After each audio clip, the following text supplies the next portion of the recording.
कसं नर्सरी ते PhD असं असतं. मग मधलं करत करत जिथं पोहोचवलंय त्याच्या गुरु गोरक्षनाथांचे सारखेच त्याच टोळीचे गुंजनाथ. तर आत्मा मालिक जवळ आले म्हणजे आता काही बोललंच नाही आता, नाही का? म्हणजे आत्मा मालिक हे कुठे नाव असतं का? नाही का? हे नावच नाही. हे फक्त तुकाराम महाराजांनी लिहिलेलाच अभंग आहे की काय ही पंढरी आत्मा हा विठ्ठल. या न्यायानं आमची गाठ पडली आणि मी तर त्याची दक्षिणा माझ्या हातात देऊन मला काही नाही, मला तुम्ही शिष्य करून घ्या आणि मला ऑनलाईन 1 तास आठवड्यातला द्या आणि काही करा पण मला भजन शिकायचं. आणि आज लगेच इथं दुसऱ्यांदा बाबांनी त्यांना पाचारण केलं आणि आज त्यांचं विचार त्यांचे आपण ऐकले किती प्रगल्भ आहे आणि आपल्याला घेण्यासारखं आहे. आपण खरं अध्यात्माच्या गावात राहूनही काहीच शिकत नाही. रत्नागिरी सारख्या एवढ्या मोठ्या शहरातून जिल्ह्याचं स्थान आहे ते आहे आणि तिथं हे विचार रुजतायत, फार मोठी गोष्ट आहे. तर आपण ते नक्कीच त्यांच्या पद्धतीनं पण करण्याचा प्रयत्न करू. आणि डॉक्टर जयंत करंदीकर खूप जवळच्या परिचयाचे, माझं माहेर नगरचंच आणि त्यांची आत्ते बहीण नैनाताई गोपटकर ती माझी खास फ्रेंड. त्यामुळे जयदादाची माझी खूप ओळख होती. त्यांचा तिथला जनतेबाई आपटे मानंताई करंदीकर मला पुरस्कारही त्यांनी दिलाय जेव्हा संस्कार भारतीत मी काम करत होते. आज पुन्हा जयदादाची आठवण केल्याबद्दल नामदेखे डोळा समाधी सोहळा हा जयदादांनी स्वतः लिहिलेला अभंग आहे.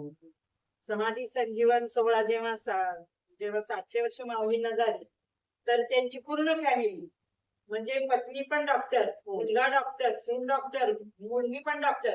तर हे सगळे तीर्थांच्या ठिकाणी माऊलींचा या शताब्दी सोहळ्याचे कार्यक्रम करत सगळीकडे फिरत होते महिनाभर, घरी नव्हते अजिबात. तर त्यात आळंदी, पैठण, पंढरपूर आणि इथं भावनी सिस्टीम दिली होती त्यांना ह्याच्यात पांडुरंगाच्या मंदिरात.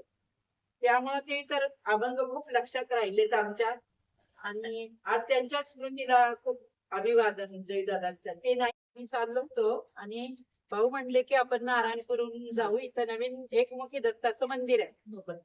तर म्हणलं ठीक आहे जाऊ. म्हणजे सासवड मार्गे जायचं तसं सरळ पुण्याला तर असे जाऊ म्हणून गेलो. तर तिथं म्हणजे महाराज नव्हते बाहेर आणि मला भाऊनी गर्दी असते त्यांची रूम दाखवली, इथं असतात म्हणे त्या. तर आता मी बाबा वेडी, मी त्या रूम पाशी गेले, त्या उंबराला हात लावला, डोकं टेकून म्हणलं बाबा कधी इच्छा झाली तर मला दर्शन द्या. एवढंच बोलले. पुढच्या प्रवासाला गेले. मी शहापूरला नव्हते चालले, तोरणला चालले ते मावळात कामशेतच्या पुढे लोणावळ्याच्या अलीकडे. कार्यक्रमच होता माझा. तात्या वठारे आणि भीमा चव्हाण साथीचे होते आणि तो होते. आणि मग ते किती दिवसांनी ते अण्णा महाराजांच्या घरी तेव्हा आले बागे साहेब. ते रमेशरावांनी विचारलं की अण्णा महाराज तुमचं काहीच काम नव्हतं पंढरपुरात, तुम्ही आलात कसे आमच्याच घरी बसलात, प्रसाद वगैरे झाला आणि आता निघालात, तुम्ही कशासाठी आला होता म्हणे इथं. ते म्हणजे कशासाठी नाही, त्या गेल्या ना आता त्यांना दर्शन द्यायला आलो. रिसेप्शन मध्ये होत्या आणि विद्या हजारीच्या मुलाचं रिसेप्शन होतं आणि तिचा तिथं फोन आला. मी सगळं दिलं टाकून आणि आले पळत. मी तिथं वरती मार्गाला राहते. ते मला म्हणजे खूप असे गुरु लाभले दत्त महाराजांसारखे आणि त्या सगळ्यांना मी आठवत असते सतत माझ्या नादात. तर हेच माझ्यासाठी खूप आहे त्यावेळेच की मला दर्शन द्यायला आले आणि तिला मला खीर द्यायला सांगितली, खीरच केली आणि मला एक भजन म्हणायला सांगितलं. तर त्यावेळेला मी रडत म्हणलेलं भजन अगदी छोटच आहे, नाही ऐकलेलं म्हणजे या मंडळाने तरी नाही ऐकलेलं.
वागून कदाचित ती भक्ती झाली असेल आणि म्हणून हा इवले रोप दावी गाय त्याचा वेगळी गेला गगनावळी. दुसरा व्यासंगच नाही, मला जे मिळालं ते इतरांना मिळावं हीच अपेक्षा कायम राहिली. अपेक्षा हे पण चुकीचं असतं, पण ही अपेक्षा चुकीची नाही. मी परवाच गुरुपौर्णिमेच्या माधुरीच्या भजनात साजरी झाली तेव्हा म्हटलं, नावाच्या गावाला नेणारे खूप आहेत, नावाच्या गावाला नेणारे खूप आहेत, पण हा भवसागर तारून नेणारे खूप दुर्मिळ आहे. नावाचं गाव उठून जात नाही कुठंच. तिथं त्या महात्म्यांनी साधना केली, तपश्चर्या केली, ते अजरामर झालं. तर त्या महात्म्यांच्या जंगली मोहरी एवढं, भगरी एवढं, पायाच्या धुळी एवढं तरी आपण ते करत असताना प्राप्त व्हावं, हीच आज सद्गुरूंचरणी प्रार्थना. आज आपण याला ओंकार साधनेचं वाढदिवस म्हणू किंवा गुरुपौर्णिमा म्हणू, काहीतरी म्हणू, या तुमच्या सगळ्यांकडून दुसरी काहीच अपेक्षा नाहीये.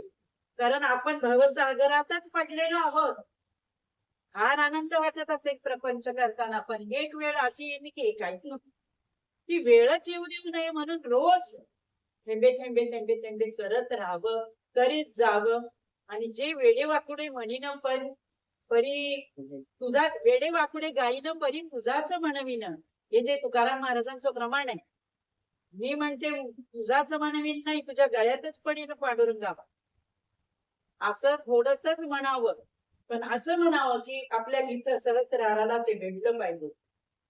तिथं भेटतं का नाही माहित नाही, पण तिथं भेटणं म्हणजे तिथं भेटणं, हेच देवाचं गाव. तुमचं जे सहस्रार आहे, तर जेव्हा मुंग्या येतात ना, तेव्हा असं व्हायला लागतं, तेव्हा ते फुलतं सहस्र कमल दल.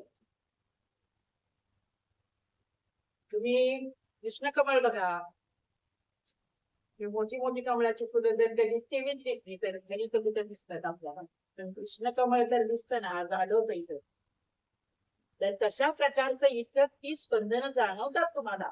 आणि ती स्पंदनं जाणवायची असतील तर म्हणजे ही नवविधा भक्तीतला हा फार महत्वाचा प्रकार आहे भजन.